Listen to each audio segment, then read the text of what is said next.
Muy buenas tardes y bienvenidos un día más a Código Trader, nueva sesión de mercado con los inversores muy pendientes al comportamiento del oro, la evolución del dólar y a unas bolsas que siguen alterando jornadas de consolidación con nuevas oportunidades de inversión. Hoy también en el foco SpaceX, que ha cotizado por debajo de su precio de salida a bolsa de $135 por primera vez. Y hoy que vamos a analizar aquí en Código Trader el mercado desde dos perspectivas completamente diferentes, pero complementarias. Primero nos va a acompañar Eduardo Bicho, analista de FIM, para profundizar en el Value Investing y descubrir dónde siguen apareciendo las oportunidades de largo plazo. Y después vamos a abrir los gráficos también junto a Jan Beltrán, trader de Bullfight, para analizar la operativa en directo, los niveles técnicos más importantes y los activos que están vigilando en esta sesión. Como siempre, pueden participar a través de nuestro canal de YouTube, directo Código Trader en Negocios Televisión, y les responderemos a esas preguntas en directo junto, en este caso, a Eduardo Bicho, analista de FIM. Muchísimas gracias, Eduardo. Muchísimas gracias a vosotros, como siempre. Bueno, la última vez estuvimos hablando de compañías como Nike, Ferrari, de cómo identificar todas esas empresas infravaloradas y de la importancia también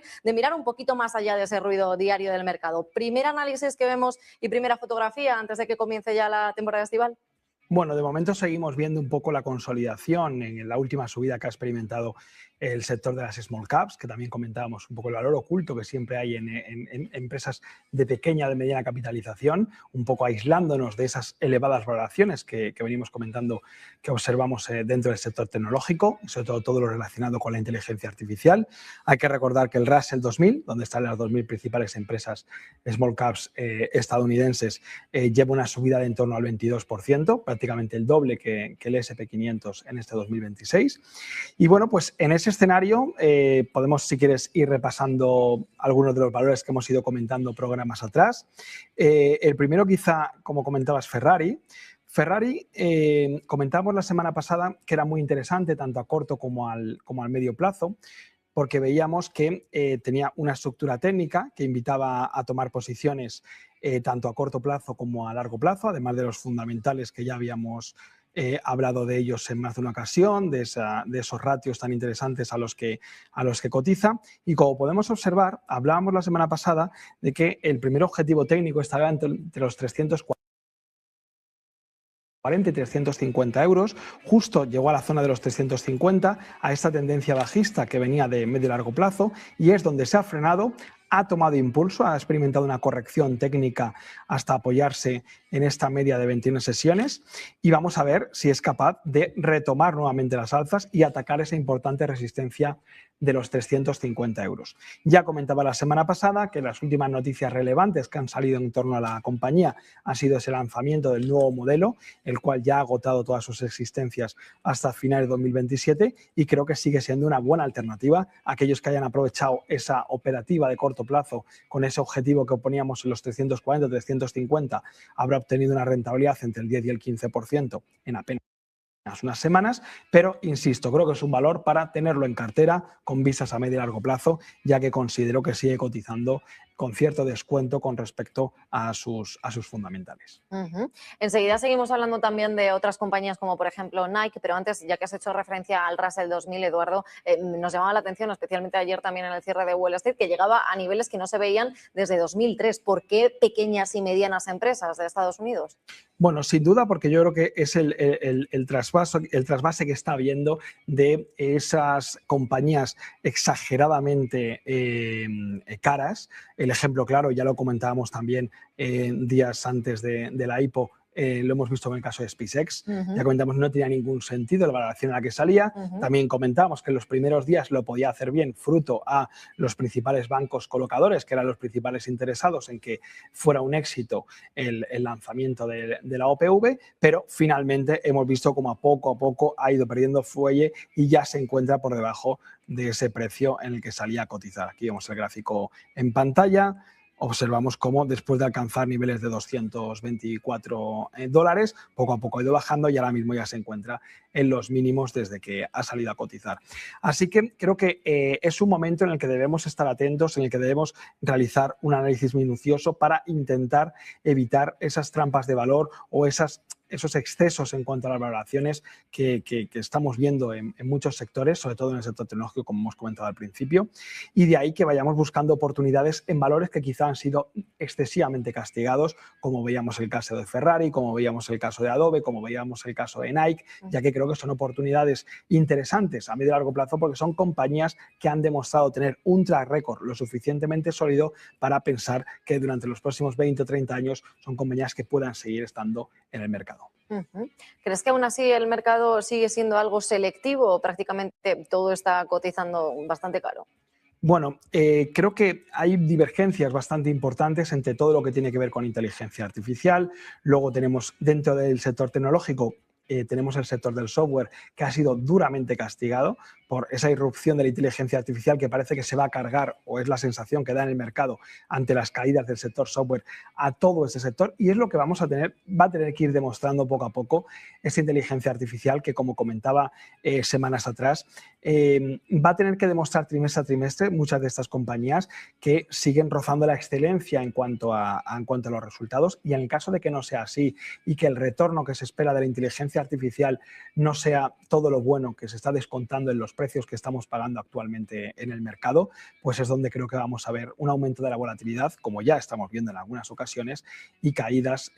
importantes en algunos de estos valores que han subido prácticamente de forma vertical, ya sean valores de semiconductores, valores relacionados directamente con la inteligencia artificial. Así que creo que hay que ser selectivo y, sobre todo, no hay que comprar caro, que es una de las principales premisas en cuanto al value investing. ¿Dónde ves ahora mismo las mayores ineficiencias? Bueno, quizá como he comentado antes, vemos valores concretos, valores que lo han hecho muy bien, que tienen una imagen de marca fuerte y que tienen una barrera defensiva importante, como puede ser el caso de Nike. Ya veíamos ese suelo que está haciendo en el entorno de los $40 y que comentábamos la semana pasada. Vamos a ver si lo confirma técnicamente con una superación de los $47 por título, pero creo que son compañías que no está justificado este duro castigo que han experimentado desde la zona de máximos. Es cierto que igual en zona de máximos no eran baratos precisamente, pero este castigo de mercado de caídas en torno al 65 o 70% en muchos de estos casos creo que no están justificados. Y la única justificación que se puede encontrar es que el dinero, pues como he comentado antes, todo se ha ido concentrando en los principales valores, de ahí esa fuerte concentración que hay dentro del S&P 500, donde los 10 principales valores tienen un peso del 40%, algo que históricamente no habíamos visto y que incluso en la burbuja.com creo que fue del 32% esa concentración. Así que es momento de analizar esos valores que han sido tan castigados y que históricamente lo han hecho bien, cuáles han sido los motivos. En este caso veíamos un claro ejemplo de una mala gestión del anterior CEO. Hemos visto cómo ha vuelto una persona que ya conocía la compañía y que había estado anteriormente, y creo que podemos ver cómo poco a poco vaya recuperándose de este duro castigo que había sufrido la acción. Enseguida seguimos hablando y ampliando nuestra cartera de medio plazo y de largo plazo, Eduardo, pero antes quería preguntarte también por el sector bancario. Esta semana, precisamente dentro del marco corporativo, eran los que presentaban los resultados. ¿Ves oportunidades también caras? Bueno, en el sector financiero es cierto que es un sector que no me suele gustar mucho, sobre todo porque creo que es bastante complejo conocer realmente la realidad de las cuentas a la hora de analizarlos. Es cierto también que vemos que en un entorno que va a ser más proclive a la bajada de tipos que a la subida, a pesar de que la inflación esté ahí presionando, pero todo apunta a que, sobre todo tras este nuevo nombramiento en la Reserva Federal, van a ser más proclives a las bajadas de tipos de interés, que es lo que le interesa principalmente a Donald Trump, para que no se disparen los tipos de largo plazo. Y todo esto, pues lógicamente, va en contra de los beneficios de los bancos, un sector que lo ha hecho realmente bien, sobre todo si nos vamos por ejemplo, en el ejemplo de España. Hemos visto cómo han sido los principales propulsores dentro del IBEX 35, que ha conseguido unos rendimientos no vistos desde hace muchos años. Y personalmente me abstendría de tomar posiciones importantes a medio y largo plazo, porque creo que gran parte del potencial ya lo han conseguido y, por lo tanto, creo que está bastante limitado el potencial que le puede quedar desde los niveles actuales. No es un sector que me guste especialmente y, desde el punto de value investing, quizá el más complejo, como he comentado al principio, a la hora de poder sacar el valor intrínseco, que es un poco el objetivo que tenemos a la hora de ver determinadas compañías y determinados sectores. Hablábamos de las compañías como Nike y Ferrari. ¿Ha cambiado algo tu visión sobre estas dos compañías en la última semana? semana? Bueno, siguen siendo buenas alternativas. Como he comentado, Ferrari, ese posible trade que se puede haber realizado con las recomendaciones que hemos hecho semanas atrás. En el caso de Nike, sigue de momento manteniendo esos $40, que quizás es lo más importante en el corto plazo. También comentábamos el caso de Diageo, en el que vemos que parece intentar superar también niveles de resistencia. Vamos a ver si es capaz de superar la zona de los 1.700 de las 1.700 peniques, porque serían 17 libras a lo que está cotizando actualmente. Pero son compañías que, insisto, creo que han sido excesivamente castigadas y, por lo tanto, a la hora de introducirlas en nuestra cartera de medio y largo plazo, creo que pueden ser alternativas bastante interesantes. Hoy traíamos también un ejemplo, otro valor, que es Universal Music. Es un sector que está controlado por prácticamente 3 empresas, que son Sony, Universal Music y Warner Music. Y creo que también estamos ante una situación especial, porque hemos visto que se ha rechazado una OPA que ha recibido recientemente de un fondo bastante importante, americano, y la cual estaba valorando la compañía por encima de los 30 euros. No lo ha aceptado, está ahora mismo cotizando en 18,40. Hemos visto cómo la directiva ha reforzado el plan de recompra de acciones a 500 millones. Y por lo tanto creo que puede ser otra alternativa interesante con vistas a medio y largo plazo. Creo que es otro ejemplo de un valor excesivamente castigado y que no se está teniendo en cuenta el potencial que tiene, además porque tiene una participación importante en Spotify, la cual va a intentar ir reduciendo poco a poco. Bueno, ha anunciado ya que va a reducir el 50% de dicha participación y creo que eso va a poner en valor el valor intrínseco real que tiene la compañía y, por lo tanto, esta semana me animo a recomendar las acciones de Universal Music, que creo que, insisto, han sido excesivamente castigadas y vemos cómo tiene un hueco alcista desde el punto de vista técnico en el entorno entre los 17.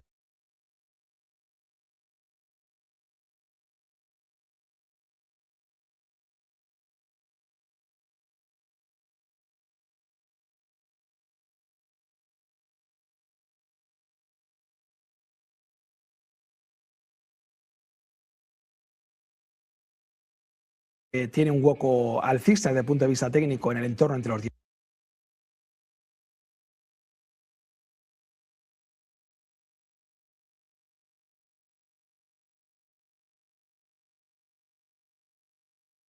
17 y 17,70, que puede servir de soporte para aquellos que sigan el chartismo al 100%. Si tuvieras que incorporar una nueva compañía a nuestra cartera, ¿añadirías alguna? ¿Te quedas como estás? Sería esta, sin duda. Yo creo que la de Universal Music, desde mi punto de vista, es una buena alternativa con un buen binomio rentabilidad-riesgo. Creo que el riesgo o el potencial que puede tener de caídas está bastante limitado, sobre todo porque la directiva va a intentar hacer todo lo posible por poner en valor los activos que tiene la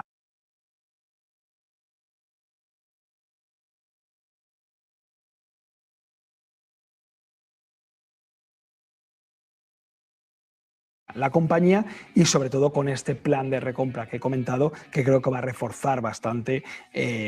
los fundamentales de la empresa y, por lo tanto, creo que podría tener un recorrido desde el punto de vista técnico hasta la zona de 21 23 sería la primera parada, pero incluso creo que poco a poco podría llegar a niveles de 28 30 euros. Así que es una compañía que me parece bastante interesante, que es un sector, lo que te digo, muy concentrado con 3 players en el mercado y, por lo tanto, que creo que es una buena opción para tener en cartera de medio y largo plazo. ¿Crees que de momento el mercado le ha estado infravalorando? Sin duda. Sí. Hemos visto cómo ha habido caídas desde que alcanzaba la zona de los 30 euros. También mucho miedo a la inteligencia artificial, pero está un poco está al frente de toda esa innovación dentro del sector musical. Insisto, esa participación importante que tiene dentro de Spotify y también está liderando todo lo que es el streaming 2.0, por lo que creo que va a la vanguardia de todos estos cambios que se están produciendo en el sector de la música y creo que es una buena alternativa para tomar posiciones. Aparte de ese sector, ¿te parece alguno más interesante? Ahora también que volvemos al conflicto en Oriente Medio entre Estados Unidos, Israel e Irán. Bueno, también comentar, que ya hemos comentado en más de una ocasión, el Adobe. Hemos visto cómo también ha sido un valor duramente castigado, a pesar de que los fundamentales de momento no lo reflejan. Fue perder la zona de los 200, llegó a 191 y desde ahí hemos visto una reacción al alza, que estamos viendo un gráfico semanal, ha subido un 20% desde que alcanzara los mínimos. Y muy atentos, porque si fuera capaz de consolidar la superación de los 240, creo que puede tener un recorrido interesante, porque, insisto, creo que ha sido excesivo el miedo que se ha metido a muchas empresas de software con el tema de la inteligencia artificial, pero el coste de cambio que tiene para aquellas empresas profesionales que se dedican al tema de diseño gráfico, el dejar Adobe y optar por la inteligencia artificial, creo que de momento queda bastante para que veamos esa transición y, por lo tanto, desde mi punto de vista, esta caída del 65% desde los máximos que marcaba Adobe creo que es excesiva y que vamos a seguir viendo cómo esta recuperación, que ya ha comenzado, podría tener continuidad en los próximos trimestres a medida que el mercado vaya viendo cómo la irrupción de la inteligencia artificial incluso ha servido para que Adobe consiga aumentar ese ticket medio por usuario y lo ponga en valor en el precio de las acciones. También una empresa con un fuerte programa de recompra de acciones de aquí hasta 2030, que creo que debería apoyar este posible rebote al que estamos asistiendo. Este rebote, también esta posible burbuja de la que muchos analistas hablan, burbuja de la inteligencia artificial, ¿crees tú que existe una de ellas? Sí, yo creo que la inteligencia artificial, bueno, quizá no es que sea pronto para llamarlo burbuja. Obviamente las valoraciones que estamos viendo se asemejan mucho a la situación que estamos viendo actualmente a la que veíamos en el año 2000 con las .com. Y es cierto también que son muchísimas las empresas que se apoyan en nombrar en su presentación de resultados la inteligencia artificial para intentar tener ese plus de rentabilidad y esa buena evolución en bolsa. Pero vamos a ver, porque es un mercado muy competido donde los principales hiperescalers están invirtiendo miles de millones en la inteligencia artificial. E insisto, la clave no es que la inteligencia artificial vaya a ser el futuro, que eso ya queda latente que lo va a ser, igual que el año 2000 sabía que el Internet iba a ser el futuro, sino a ver cuáles son las empresas qué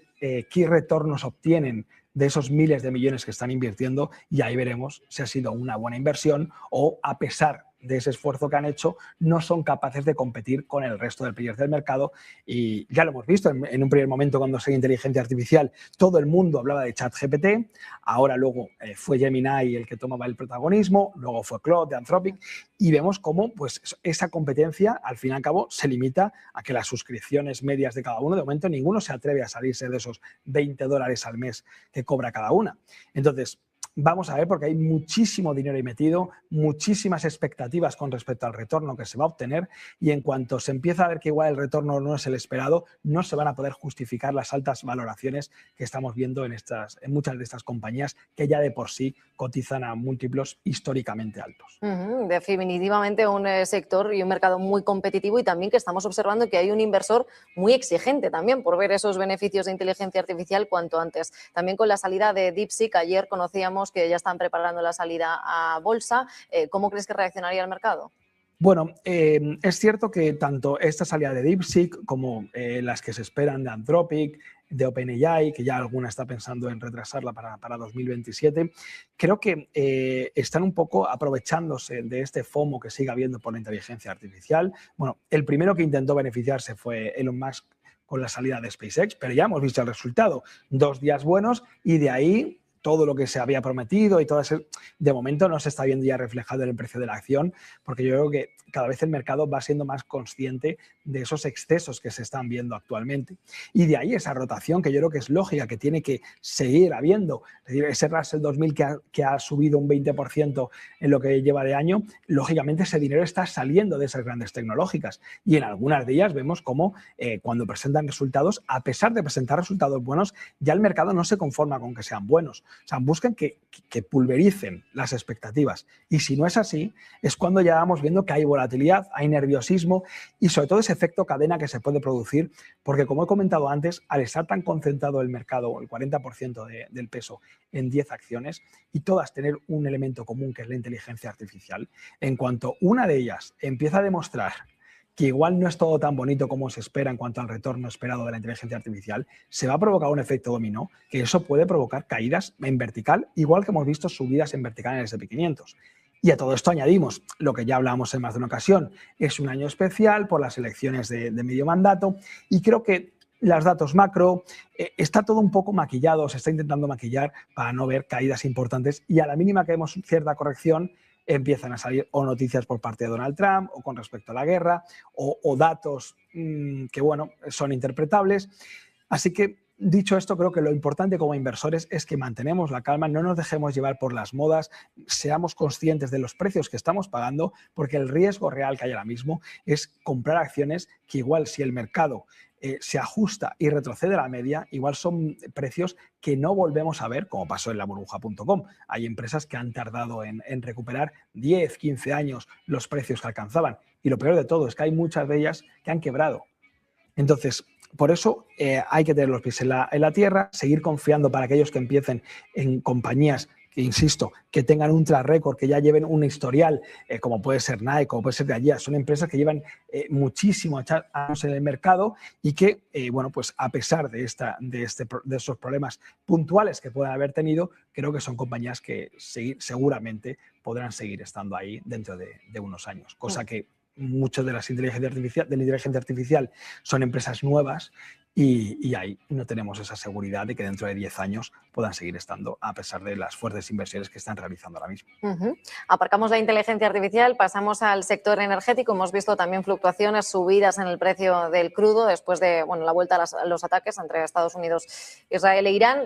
Teníamos una compañía israelí en cartera. ¿Cómo estás viendo ahora mismo lo que está haciendo en estos momentos? Bueno, esta compañía lo bueno es que apenas le está afectando, incluso sigue en buena predisposición y está subiendo un 2,30%. Aquí vemos el gráfico, es InMode, y se da un escenario que ya contemplábamos y que ya hay dos ofertas encima de la mesa. Una oferta por $16,20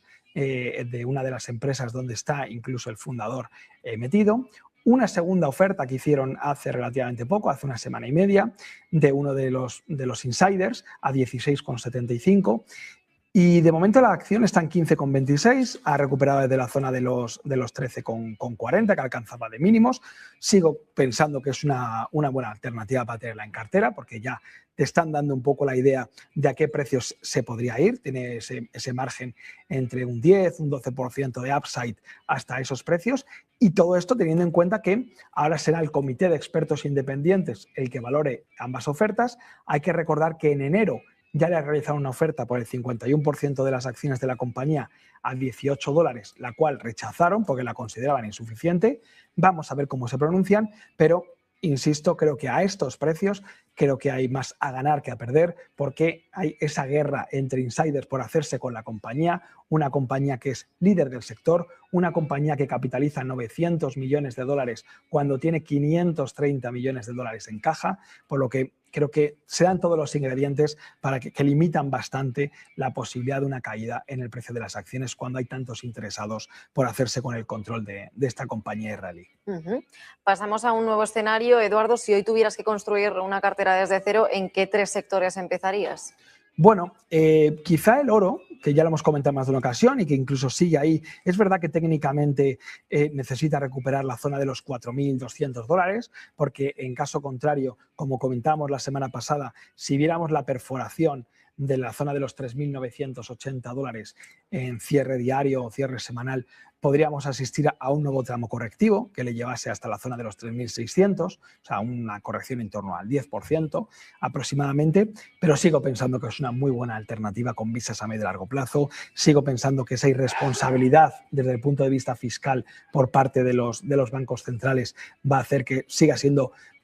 una muy buena alternativa para estos bancos centrales tener oro en cartera, en detrimento de la moneda fiat, como estamos viendo con muchos bancos centrales, como por ejemplo el de China, como hemos visto cómo se está deshaciendo casi totalmente de los bonos americanos y está comprando todos los meses oro. Estamos viéndolo con el Banco de Rusia, estamos viendo con el Banco de India. Entonces, todo esto nos hace pensar que sigue siendo una muy buena alternativa y por lo tanto, a pesar de que pueda seguir corrigiendo algo más, desde el punto de vista técnico, puede ser un sector que tenemos que tener ya en el punto de mira para ir tomando posiciones con vistas a medio y largo plazo, sobre todo, insisto, para aquellos que sepan que están invirtiendo a medio y largo plazo. Y luego también el sector del uranio, que lo hemos comentado en más de una ocasión, está experimentando el sector caídas importantes. Hablábamos de Cameco, la cual ha experimentado una caída en las últimas semanas, y desde el punto de vista técnico, al igual que el oro, parece que se ha complicado, ha perdido un soporte importante en la zona de los 95 dólares, lo cual lógicamente para muchos inversores habrá sido el nivel para deshacer posiciones. Si seguimos el técnico a corto plazo es lo que había que hacer, pero a medio y largo plazo sigo pensando que el uranio va a tener un papel protagonista. Es verdad que el año pasado lo hizo realmente bien, con revalorizaciones de más del 100%, y no descarto que podamos seguir viendo que esta corrección desde el punto de vista técnico pudiese tener continuidad hasta la zona de los 80, 85 dólares, podríamos ver en las próximas semanas, pero al igual que he comentado con el oro, creo que tanto el oro como el uranio, desde mi humilde punto de vista, cualquier corrección debe ser aprovechada para tomar posiciones, porque sigo considerando que son dos elementos claves a medio y largo plazo para tenerlo en cartera. No digo con un peso excesivo, pero sí con un peso de entre el 5 y el 10% en el caso del oro, y igual un peso entre el 2,5 y el 4,5 en el caso del uranio. Pero son buenas alternativas para diversificar nuestra cartera, además de la renta variable con los ejemplos que ya hemos puesto. En la próxima semana, Eduardo, ¿dónde vais a poner el foco? Sobre todo ya de cara, mirando a efectivamente las elecciones de medio mandato de Donald Trump en noviembre. Bueno, seguiremos muy atentos sobre todo de cualquier dato macroeconómico, cualquier noticia de la Reserva Federal en cuanto a dónde pueden ir los tipos de interés, si las bajadas de interés van a ser más pronto que tarde, si se va a mantener durante un tiempo los tipos de interés en este rango, y seguiremos sin duda haciendo un seguimiento exhaustivo de estas compañías que hemos ido comentando. Veremos a ver si hay alguna alternativa interesante, por ejemplo, en el sector del petróleo, que hoy no lo hemos tocado, y puede ser bueno pues igual profundizar un poco más de qué empresas son rentables en el rango en el que se está moviendo el precio del crudo y cómo podría impactar cualquier noticia que venga con respecto a la guerra de Oriente Medio y al estrecho de Hormuz. Así que bueno, creo que estas próximas semanas sí, quizá el sector energético pueda coger también un papel importante, y sobre todo ir haciendo el seguimiento de estas que hemos comentado para ir recomendando pues si tomamos más posiciones, si nos cubrimos, si ejecutamos stop loss, pero siempre dando esa alternativa tanto de corto plazo para aquellos que siguen más el chartismo y el análisis técnico de corto plazo, y para aquellos que quieran ir construyendo poco a poco una cartera con vistas a medio y largo plazo. Pues con el ojo puesto en estas próximas semanas en los datos macroeconómicos, en el oro, uranio. Eduardo Bicho, analista de FIN, muchísimas gracias por acompañarnos una vez más aquí en Código Trader. Muchísimas gracias a vosotros, como siempre.